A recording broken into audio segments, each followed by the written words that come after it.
start in 2 minutes. Let's go.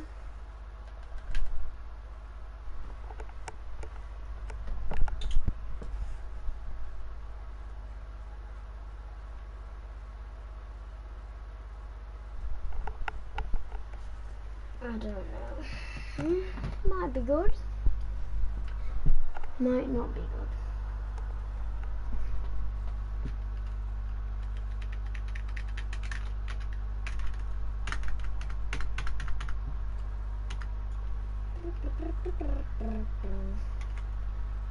Mate, this flipping guy's head is in the way.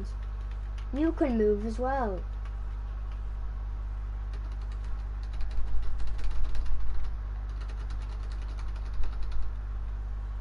Move out of the way. Jesus. Come on, 1 minute.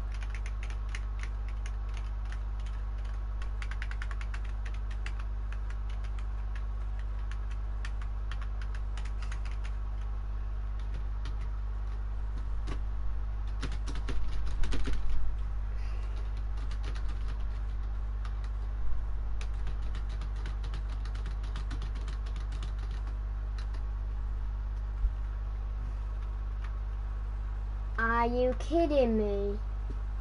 I'll just watch here. You.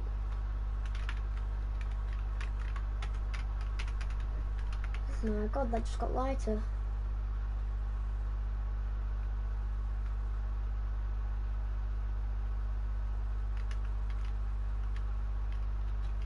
Where's this sound at?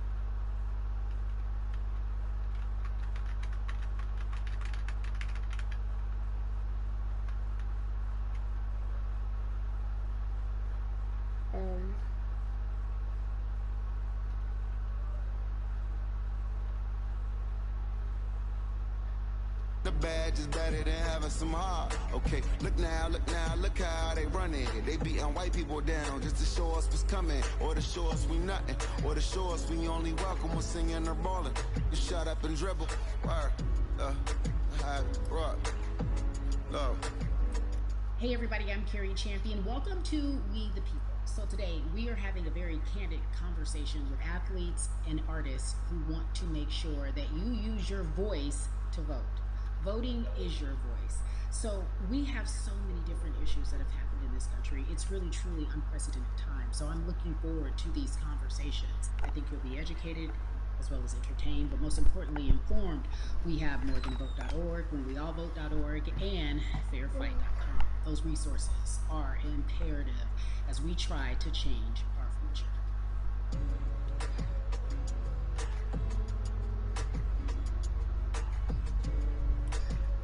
Yeah, la. There's no way that we can talk about hip-hop, or even the fact that we want to talk about activism, black voter suppression, without bringing in this guy straight from Port Arthur, Texas. We are talking about Bumby. He is an activist, a scholar, and an all-around gentleman. Thank you so much for spending some time with us. Bun, I don't want to start heavy, but I guess I have to, because that's where we are in the world today. It's heavy as hell. And when you think about what needs to happen in this country in terms of change, what's the first thing that you think of? Equality.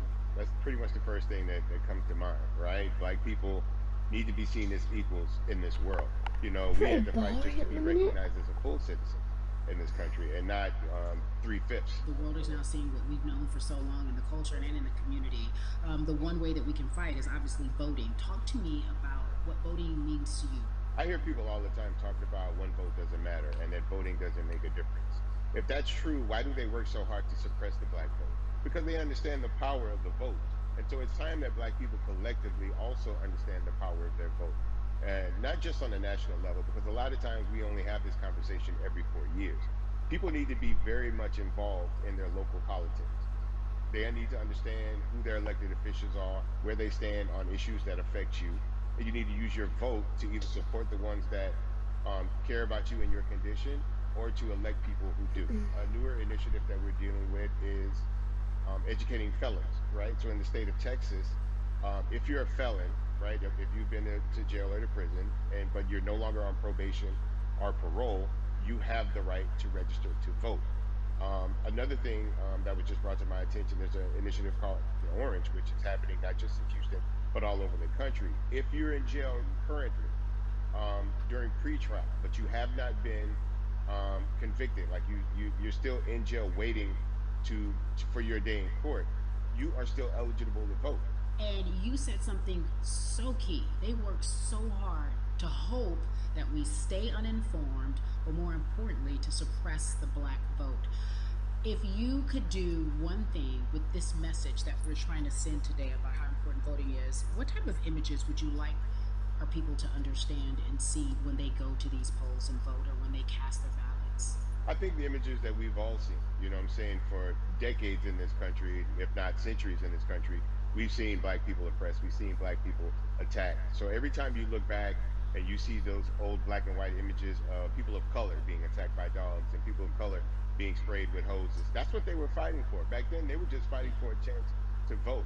People like Martin Luther King Jr., people like Malcolm X, these people died to help us um, be in a position to have the power that we have now, which is to be able to cast a vote and make a decision about the people that have controls over our lives. So, I mean, if you in your own community need a reason to vote, look at a person like George Floyd. If the people in your city are not open to police reform, are not open to having a conversation about defunding the police, are not open to issues concerning economic equality, judicial equality, and racial equality, right? If they're scared to say Black Lives Matter, you have the power to put people in those positions who do believe that Black Lives Matter, who do believe in racial equality, economic equality, judicial equality, That's right? That's Who see us as human beings. And if the people in your community don't feel that way, vote them out. It's that simple. It's just vote them out. We don't have enough time to sit around and hope that people change their minds. Yeah, Bumby, you point out something so important. We have the power, and that is in our vote, and that is with our voice, and that's how we use our voice. I think of where we are right now. People say this is a particular moment, but it is a movement, not just a moment, it is a movement. Why, in your opinion, was it George Floyd's death? Why was that the chosen brutality for people to say, oh my God, black people are still oppressed in this country, and it is not fair? I think it's twofold, Carrie. In so many different encounters between people of color and the police, there simply is no proof of what happened in the interaction.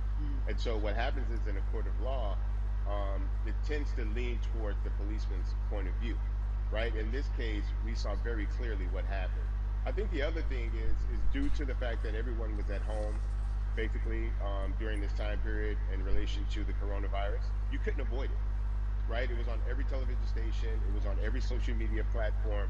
Everywhere you turned, you were constantly hit upside the head with this message. You see in the interaction that this man did nothing to deserve what happened. That's right. That's so well said, because if you think about it, in the grand scheme of things, it wasn't worth it, and he didn't have to lose his life. I think that you touched on something that a lot of people talk about, and that is now defunding the police. That has been such a huge conversation, but there's so many misconceptions around defunding and dismantling. If you will, educate the audience. All right, so most people, when they hear the term defund the police, they tend to think of, oh, they're going to take away our police department. Nothing could be further from the point. Defunding the police means that in certain communities, even Houston, take for example, we had over $1 billion allocated to our police force. Now, what is that money being used for? Some of that money tends to be allocated towards riot shields, right? Pepper spray, right? That kind of thing. That's only used against the people that fund this budget, right? So why would the people want to supply the police with the means to oppress them? If the police are concerned about the situations in certain communities with a higher crime rate, well, higher crime rates tend to happen in communities where there's not employment opportunities, right? There's not a lot of social services, and people are going to do what they need to do to take care of themselves and their families. When the community has more opportunities for employment, more opportunities for upward mobility, then they tend to be less of a strain on the government. They tend to have a lower crime rate, and because of that, we'll have less need for the police in those communities. You are passionate about so many different things in terms of making sure that we are holding our leaders accountable. Talk to me about some of the other projects that you're doing. Well, right now, obviously, being a part of More Than a Vote is essential. We're dealing with primaries in this country right now, and we just want to educate people. We want to inform people because people are tired, they're angry, they're concerned, and they want information and they want action. And so we want to make sure that we give them the right information and lead them in the right direction. And we thank the people that do not look like us for standing with us right now, because it's very important that people who aren't black be involved, because if black people could have gotten rid of racism, we would have done it hundreds of years ago. And so I'm trying to use my voice and my platform just to let people know that if they feel like I do, there's a number of places they can go to enact change in their community. People need to know about how their city council runs. They need to know that they have the ability to speak when city council meets, to let them know that that's not the way that they feel their city needs to be run.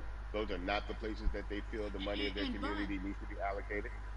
And Bubby, even a step further, they can run for office in their local community. They can run for positions. Like people act like they leave it up to somebody else. If you're upset, it's not hard to get on the school board. It's not hard to be a part of the city council. It really isn't. And depending on how small your town is, you could be a mayor. It's the power is with the people, and we need to just know that that's happening. Absolutely. And it's always been with the people. You know, if you look at Trayvon Martin's mother, Sabrina Fulton, right?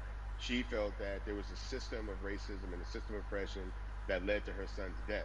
And so what did she do? She ran for city council and she was elected Yeah. city council. Our own former president, 44, Barack Obama, right? Started in the community as an activist, ran for an elected position, became senator, ran for another elected position, and became president of the United States. So don't think that you can't make a difference. You know what I'm saying? You don't need a lot of money. You don't need a lot of power. Your voice is enough to make a difference.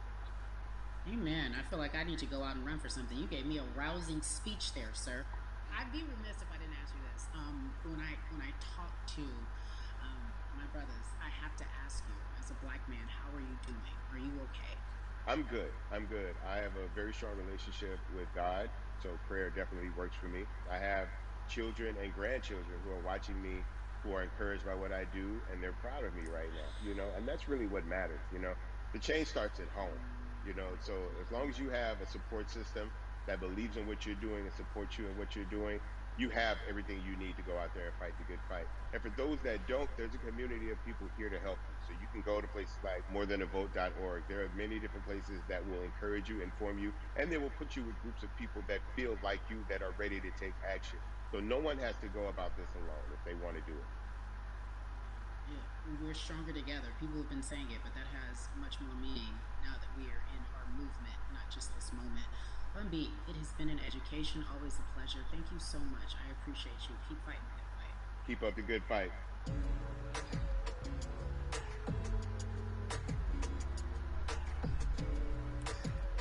Yeah, la la. So our next guest, I have to admit, I'm a fan, but there are so many different people that we could talk to, and I thought it was so imperative that we speak with her. You know her as Molly on the huge, successful show Insecure, Oh HBO's my god. Insecure. She Okay, also has a comedy next special highlighting her person. Nigerian roots, and she's an amazing podcaster. Let's welcome in Yvonne Orji, everyone. You have such a beautiful way of making things funny, giving us our medicine with some candy, right? The humor and Yeah. the healing.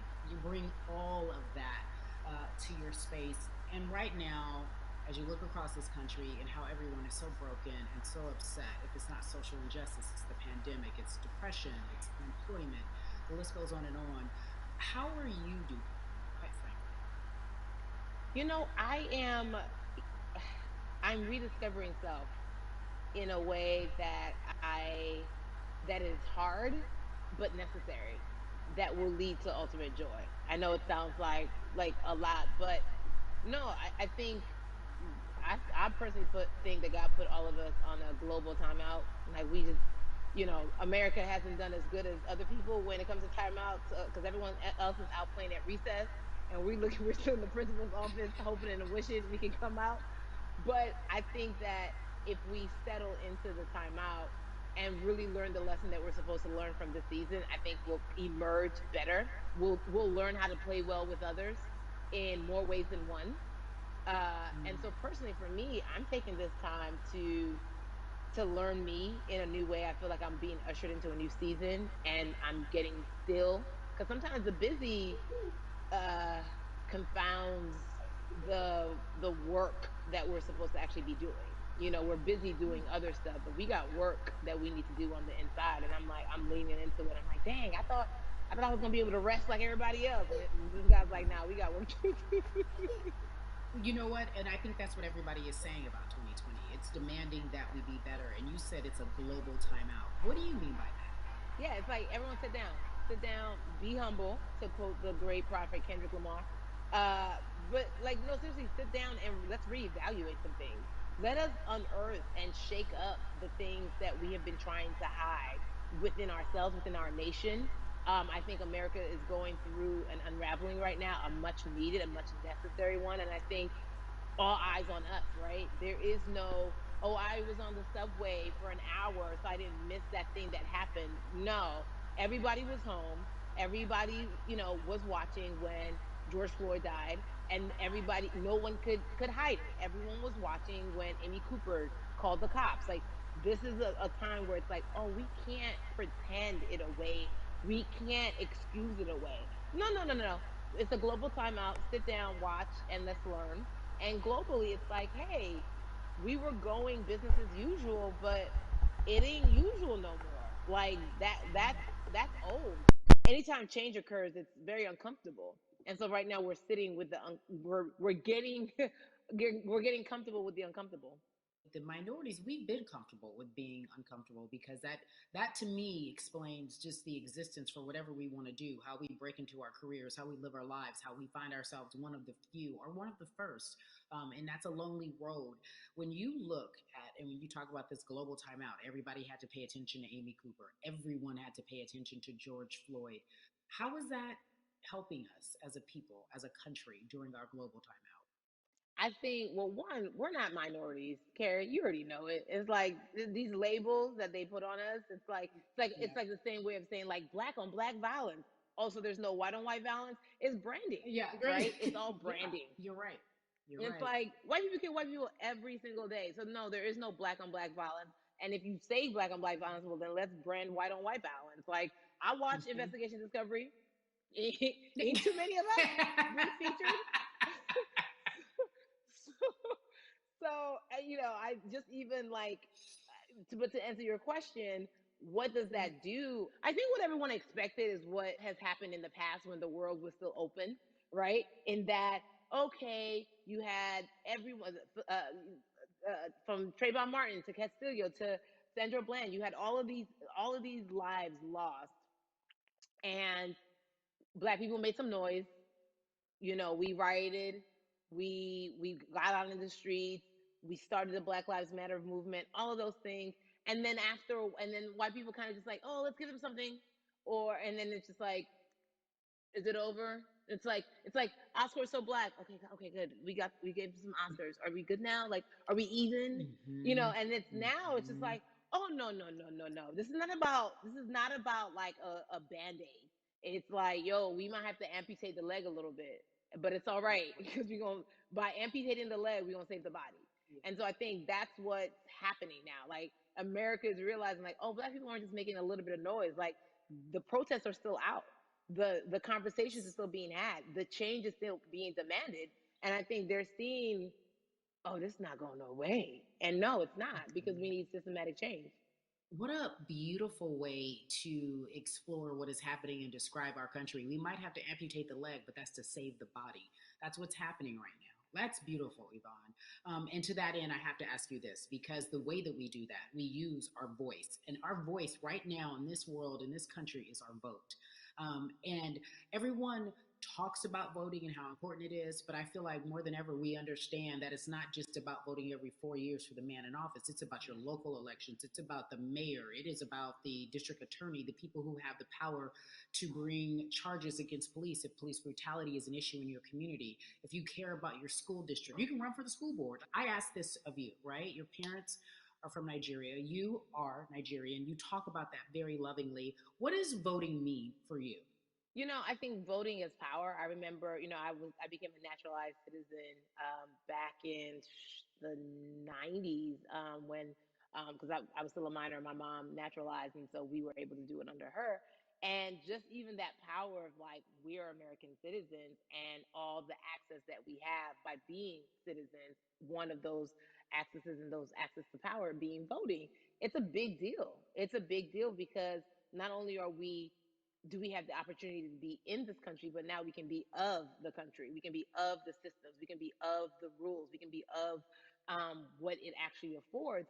But I think going back to your earlier comment about just the setup of systems, I think we are done a disservice, either it's schools or whatever it is. And I'm not putting teachers on blast. I think teachers do a phenomenal job, but for some reason, we do not, and give them all the raises. I know too many parents who are like, I might, this child of mine, I do love them, but hey, who, where can I drop them off? And I do think that there is a disservice done because, again, when we talk about them, to your point, we talk about every 4 years. It's important to vote for the presidency. We don't realize, like, oh, snap, we actually can vote about, like, how much our libraries get. It's like small things like that, but they make a big difference. When you think of voter suppression in this country, what does it look like for you? It's the systems. When we talk about voter suppression, we also talk about systematic racism, right? It's all the systems that set up, and we've normalized. Okay, maybe your job will give you a half day, or maybe you'll be able to get this luxury. It shouldn't be a luxury. It should be built into the system. It should be built into the fabric of how we vote.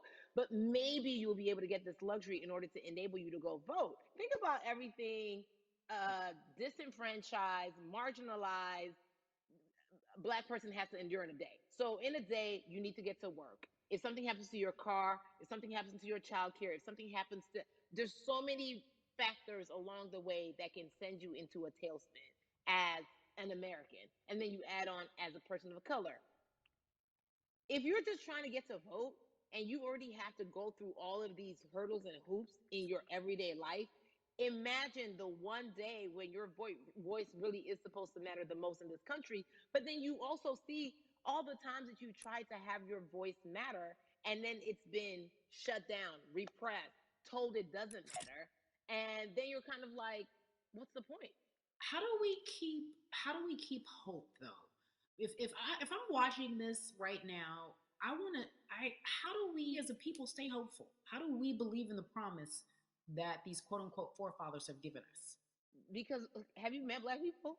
By default, like hope is infused in our DNA. Like you know what I'm saying? Like by default, like if we haven't been broken now through, be it through You're right. slavery, through Give it to me. Give capitalism, it to me. through Give it through to me. colonization, through Yeah, segregation, you're right. through I mean, listen, the history of Black people in this country is, at one point we were 3/5 the people.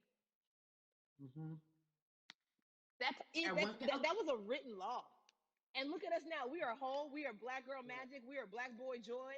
We are, you know what I'm saying? mm-hmm. What I think about in terms of giving us hope, right? We're making a lot of people nervous right now, Carrie. We're Oh, making a girl. lot of people Ben. nervous right now because they're like, dang, we put all these obstacles in their way, and these jokers are resilient. But that should give us hope. That should give us hope that, like, we can't stop, won't stop. I mean, I went to the school of Diddy, you know what I'm saying? Hashtag, Harlem shaking it right now. Can't stop, won't stop. And I think that's our motto. We can't stop voting and we won't stop voting. We can't stop marching and we won't stop marching. We can't stop thriving and we won't stop thriving. To that end, because you led me directly there, I've been asking everyone who's appeared on this platform, what does activism look like? And I feel like back in the day, we had an idea. Yes, it is marching. Yes, it Yeah. is protesting. Yes, it is speaking out against things that we feel are not right or unjust. But talk to me about what activism looks like for Yvonne Orji. Listen, activism, I think the beauty of activism is that it has many faces, right? You're going to have the people on the front lines. Like, you know what? Martin Luther King marched, but there were a lot of women who were in the homes like, hey, BT Dubs, when they come back, this is how we support all the people who are marching on the front lines. And we're going to be here doing what we know to do best here. And you know what? Somebody needs to bail them out of jail so now we need to be in the community, getting money or whatever it is. So it's like everybody has a position to play. And so play your position like a shortstop, bruh. So whoever you are and whatever you do, play your position.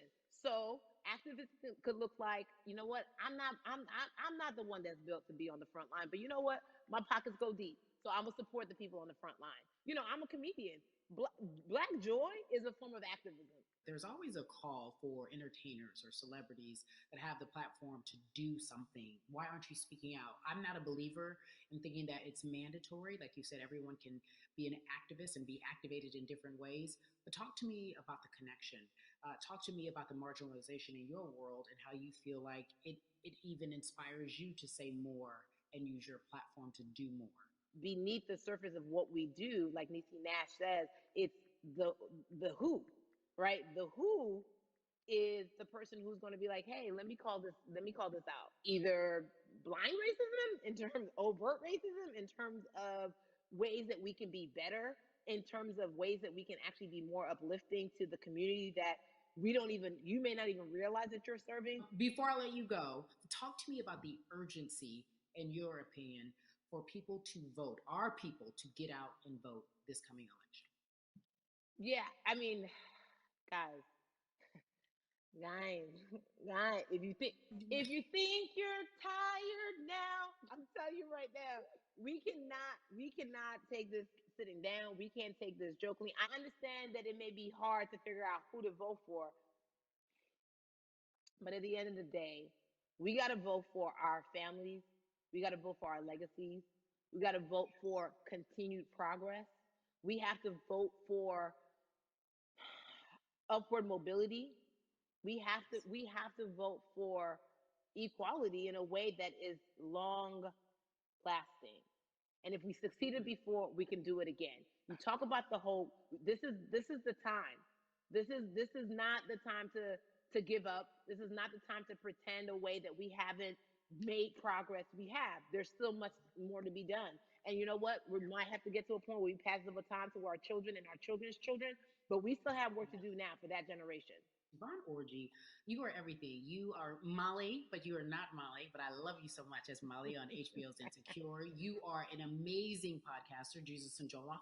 Shout out to Lovey. And then we also have movies. Like you, the world. You're a model, a cover model. Also, wait, don't let me forget your hugely successful stand-up comedy special on HBO. Girl, I mean, you doing it all, and I am so grateful. You are truly the dream, not just the American dream. You're the black girl, brown girl, do it all dream, the immigrant dream, everything. You're a beautiful, beautiful soul. I really, really mean that from the bottom of my heart. Yvonne Orgy, ladies and gentlemen, nothing but the best and excellence personified. Thank you so much, my friend. I love you so much, Mama. Mwah.